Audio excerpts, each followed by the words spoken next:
Salutations, spooks, spirits, and specters, and welcome back to Shivers. I just finished reading the lengthy journal that Dr. Wendell left behind in his room here, and the little stooky dooky music means that the ever wonderful metal XUP is hanging out on this armor. Cool beans, right? Here, no clothing. Just like Ian Malcolm, you never have to worry about what you're going to wear when you have only one outfit to wear. Oh, interesting. I don't know if these curtains are for anything. Let's see here. Oh, interesting. So if this is at 5:30, okay. Bed sheets, there's nothing else in here.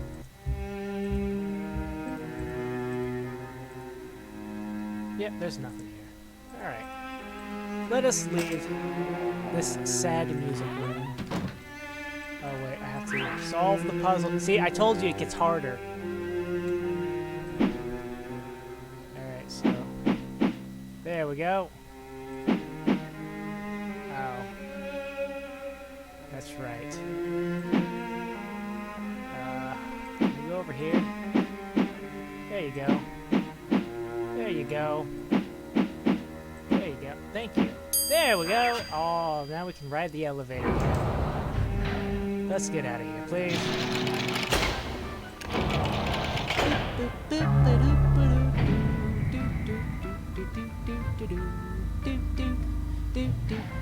I wonder if the XUP is still in the fireplace here.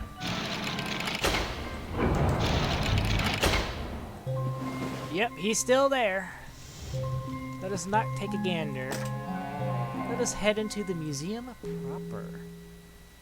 And here is the main lobby of the museum. Oops, I don't want to look at that. Oh, here we go. Transforming Mask, the Cannibal Society of the Quaquitl Indians of the Northwest American coast wore these spectacular transforming masks during the winter initiation ceremonies. These masks represent birds and monsters associated with the man-eating spirits. No.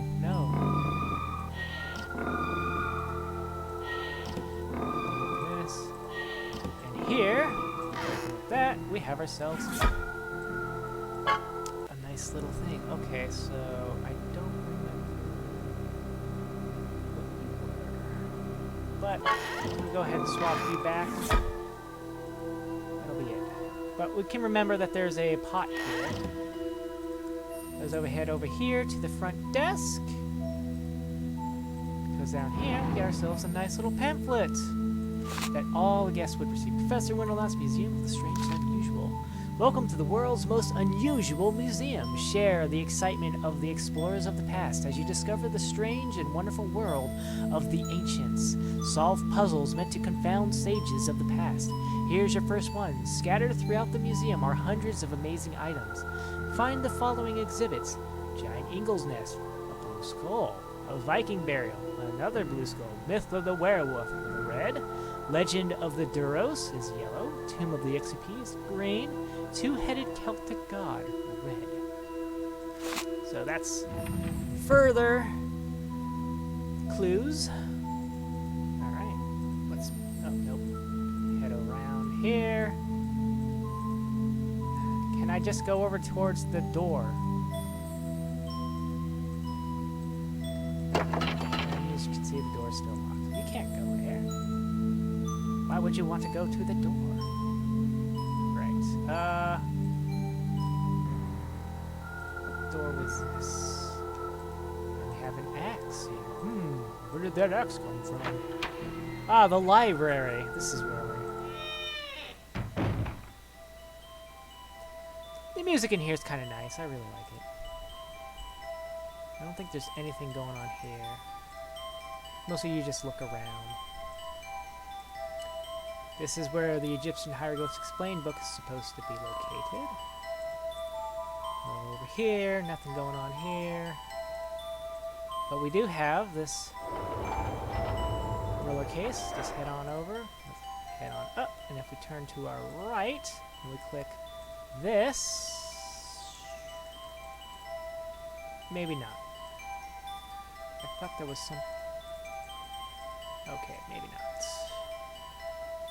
Maybe not yet. Maybe that's the reason why. Normally, I'm used to there being a pot there. Maybe I haven't solved the puzzle.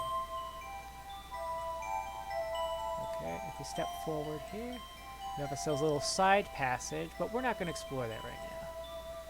Turn to our right, we have a bunch of books here. We have this green book, which has the symbol that Wendell Knot carved into the sand. I'm not going to read this book. It's... How many pages is this? 1, 2, 3, 4. 4 pages.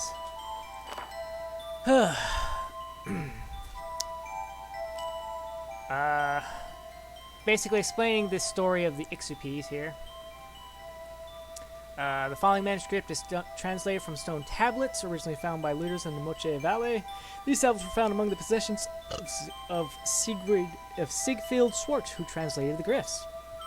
Thanks to Professor Edwin Rasmussen of Pennsylvania University, who has added comments and footnotes to the original text. I, Octen, scribe of Motocombo, do keep the record of the Ixupi. Upon the instruction of Motocombo, I write these words, that ye might not wither and die. 32 years, 4 months, 13 days after his joyous birth, Motocombo crowned himself King of Zapana. To celebrate his ascension to the throne, he decreed that there would be no bloodletting that year. Footnote. This probably means human sacrifice. 5 days after the second moon ended, a hideous evil swept through the land of Zapana. Many people were mysteriously murdered as they slept. There was great lamenting. Maracambo called a gathering of his priests who offered up sacrifices unto the gods. They reported that the gods were angry at Matcombo, for he had not offered up sacrifices when he was crowned. They allowed Zimbala, guardian of the portal to the underworld, to unleash the snake god's children. The snake god's children, called Ixupi, were evil spirit creatures who hated the people of Zapana for their beautiful skin and healthy bodies. At night, they crept into the people's beds, slowly sucking the ka out of their sleeping bodies, leaving each one a shriveled corpse. The priests of Maracamba prayed and offered up sacrifices for several days, but nothing could stop the Ixupi from stealing the ka from the sleeping people. Footnote. Schwartz seems to prefer the Egyptian word of life essence or soul over the Zapana word of zipan.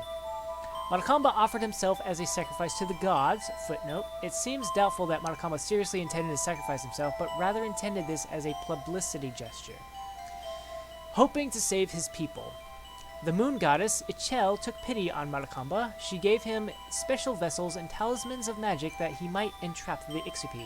He gathered elements from the earth, stone, water, wood, jade, wax, linen, fire, crystal, and more, one for each vessel. He placed one element in each vessel, as instructed by Ixchel, and offered up incantations. 15 days after the sixth moon ended, Maracamba waited for the Ixupi to come. Creeping silently on spirit wings, the XP again entered the rooms of the sleeping Zampana. But the elements in each vessel called out irresistibly to the snake god's children. Slipping into the vessels to answer the call of the elements, the XP were trapped as Maracamba and his priests quickly sealed each vessel with its talisman. In gratitude to Ixchel, the people began to sing praises and offer up sacrifices to her. Listening to their songs, the snake god knew Maracamba had imprisoned the Ixupi. Unable to free his children from the powerful spells that now confined them, the snake god instead blessed the Ixupi with a horrible new power, so that if ever released, each Ixupi would have the ability to assume the element that called it to its vessel. Fearful that somehow the seals could be broken and the Ixupi released to again terrorize the people of Zampana, Maracamba hid the vessels deep in a tomb deep within the earth. He concealed the tomb under layers of heavy dirt and boulders to keep the Ixupi securely hidden from the world, hoping they would never be discovered or released. He ordered that these events be recorded and buried with the vessels. Therefore I, Yakten, end this record with the words of Maracamba. You are already in danger as you read these tablets. Heed the warning of Maracamba. Do not break the seals that hold fast the Ixupi, lest you lose your life's ka. The translation of Siegfried Schwartz ends here. Following are a few comments added by Professor Rasmussen. For an amateur, Siegfried Schwartz was an extremely gifted translator who made few outright errors. However, he did miss some minor nuances. The stone tablets go into much more detail about the vessels themselves and how they were used. Apparently, it was very important that each animal or human-shaped talisman and vessel match each other exactly. The markings on each vessel were meant to indicate the element that was placed inside. There was this added warning: if any XP is frayed, it cannot stray far from the vessel that had imprisoned it until it finds a replacement entity to take its place, presumably some unfortunate human. Basically, I guess the too long didn't read version of this book is the XP were created. They were captured into these pots, and that gives them the ability to assume the form of whatever thing that lured them in. So in the case of like maybe somebody threw a butter knife in one of the pots, and now that XP, because it's made out of metal, will now assume any form that is of metallic nature.